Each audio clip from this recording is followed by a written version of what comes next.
Still searching for answers in the homicide death of a paddleboarder on the Midcoast. The body of 48-year-old Sunshine Stewart was found Thursday in Union. Maine State Troopers were called to Crawford Pond to search for a missing paddleboarder.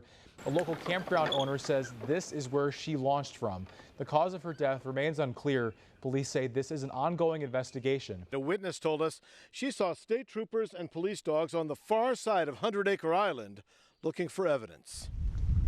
I think it's left everybody pretty shaken, especially on the holiday weekend. I think it probably really jarred some people. People who live on Crawford Pond in Union want more details from state police about how Sonny Stewart was killed and if they should be concerned. At first, a lot of people thought it was a boating accident, but it definitely does, I don't know, from how hush-hush they're being, it seems like maybe there's more going on. Mic Mac Campground owner Kathy Lunt told us Sonny Stewart from Tennant's Harbor was a seasonal resident here. She says Sonny was looking forward to paddleboarding all summer long on Crawford Pond and that she was last seen going out on her paddleboard Wednesday evening. Lunt says she called police after Stewart's roommate got worried when she didn't return. Searchers found Stewart's body the next morning. It's really sad that this happened. I have friends that live on that lake, and I can only imagine how they feel. Several friends have been posting about the impact Sonny Stewart had on their lives. She never did anything but positively encourage and lift people up. Her energy and passion for life were contagious.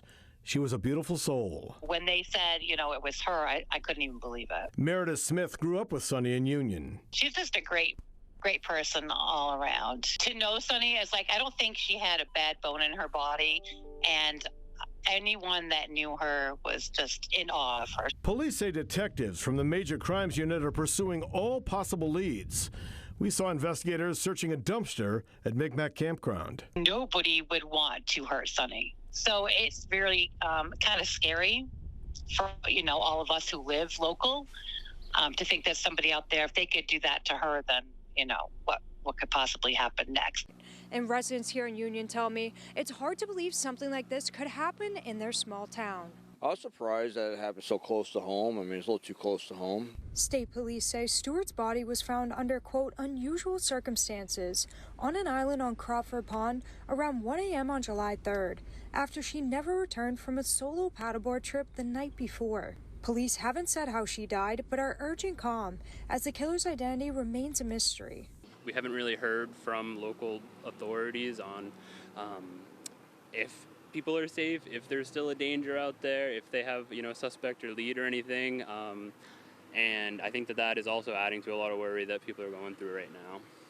Stewart's friends and family have set up a GoFundMe to help pay for her funeral expenses, while people who live in this quiet corner of the state are wondering if there is a killer hiding in plain sight. Everyone is kind of on edge a bit and worrying about what, possibly did happen, and wondering, who they know, because it's a small town. People know, everybody through one or two connections. Police say detectives from the Major Crimes Unit are pursuing all possible leads in Stewart's death.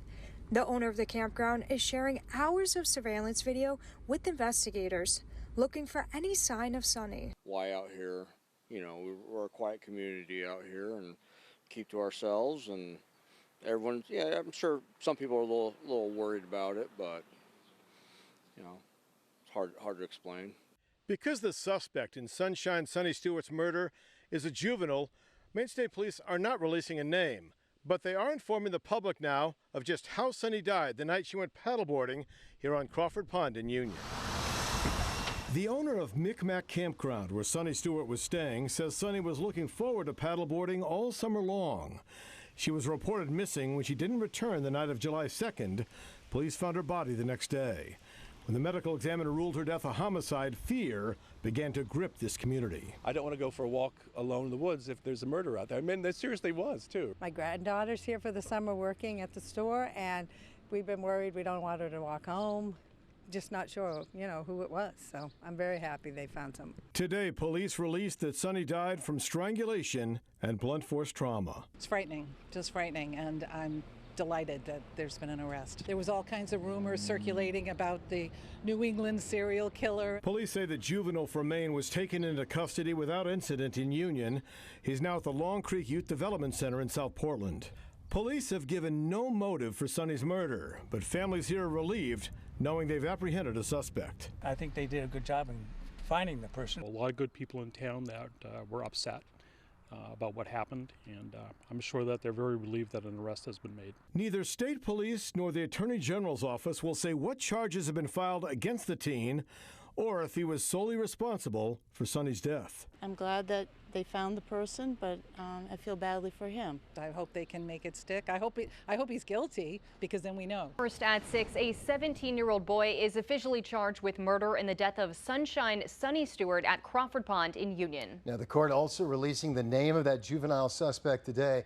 And since he is named and charged with murder, we are naming him as well. He is Deven Young from Frankfort, Maine, who turns 18 in September. CBS 13's Brad Rogers went to Frankfort to find out more about the teenage murder suspect. I was blown away to know that it's a 17-year-old boy that did it. Annie Miller lived in the next town over from Frankfort, where Deven Young lived with his family down this driveway. According to Young's Facebook post, the accused teen and his family stayed at Mic Mac Family Campground in Union, where Sonny Stewart was a seasonal camper. I'm assuming that they knew the kid's family. He camped there, Sonny camped there. Today, a judge found probable cause that Deven Young intentionally committed her murder. It's unclear now if he'll be tried as an adult. The court also ordered Deven Young be detained to ensure his presence at future court proceedings and to prevent the juvenile from inflicting bodily harm to others. It's a lot to take in. Kristen Miller lives across the street from the Youngs and would often see Deven on a tractor mowing the yard. Scary the fact that he lived across the street from me, and I mean, my kids play out here all the time, so it's just a very scary feeling. Sonny Stewart was reported missing on July 2nd when she didn't return to the campground on her paddleboard. Her body was found on the shore of 100 Acre Island the next day on Crawford Pond. Many of her friends believe Sonny would have fought to save her life.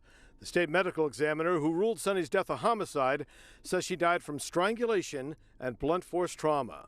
There are still several unanswered questions. What was the motive? Did Deven Young's DNA match the DNA found at the murder scene? And will a psychological evaluation be ordered? I hope that the state police can let us know some information about what happened. Camden attorney Jeremy Pratt was appointed to represent the teen. We reached out for comment but did not hear back. Now, we're also learning that days after Sonny Stewart's murder, the teen accused of killing her was posting online. Deven Young posted this picture on Facebook days after the murder. Someone else actually took the photo, but he reposted it. And in the comments, a person asks how he's doing. He replies that he is doing well. That was the 12th of July, just 10 days after Sonny Stewart's murder.